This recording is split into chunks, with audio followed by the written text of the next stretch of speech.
Sir, yun na kasi ang pinaka-tradition natin eh, di ba?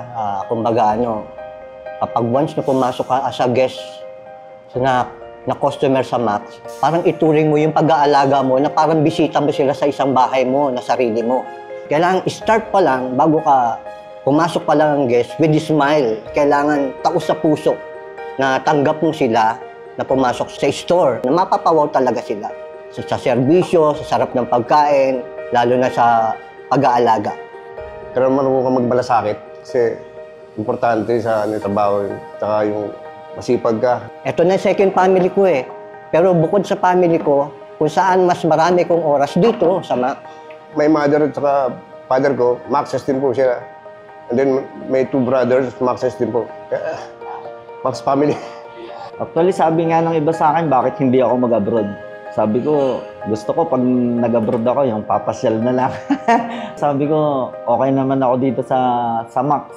Bakit hahanap ako sa iba? Kasi ako, lagay ang loob ko na matatag to. Maraming pagsubok, challenge na dumaan sa buhay namin. Let's say, nung mangyari ang pandemic. Maraming nahirapan, sir, di ba? Nagsara.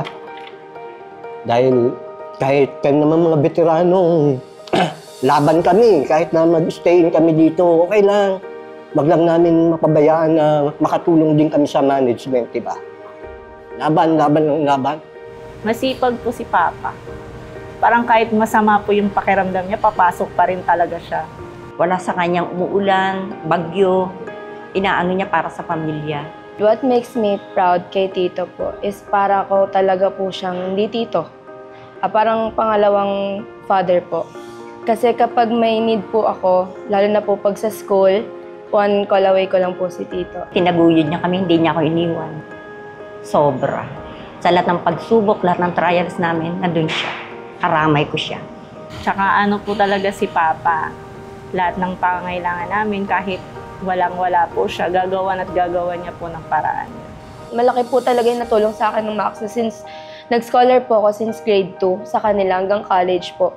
Sobra yung pagmamahal sa amin ng Max na ibinigay. Sobra-sobra sa binayada namin. As in dito, itong branch po na to yung reception namin. Way back 2019. Yun din po. Malaking tulong at journey na nangyari sa amin na kasama ang Max sa aming kasal at moment na masaya.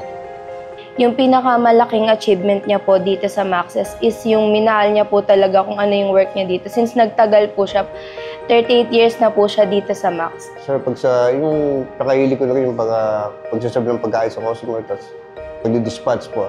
Saka yung tumutulong din ako sa mga parties, strike anywhere po ako. Grateful, siyempre. Siyempre, masaya ka, sir. Yung mag-thank you lang sila na may halong ngiti, masaya na sa amin eh. Magbigay man sila o hindi, okay yun, walang problema yun. Kasi pag nagtrabaho ako, nung mapunta po ako dito, lahat po na pinapagawa sa akin, siyempre mahal ko po yun kasi hindi naman ako tatagal ng ganito kung hindi ko mahal yung trabaho ko po, sir. Kaya sabi ko, kahit anong ipinapagawa sa akin dyan, ginagawa ko, sir. Ganon ka-importante ang magmahal ang isang empleyado ng mga taga-Max. Maraming salamat po. Dahil po sa inyo, nandito pa kami.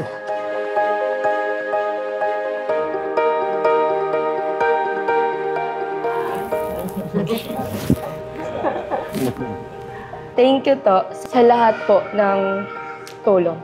Thank you.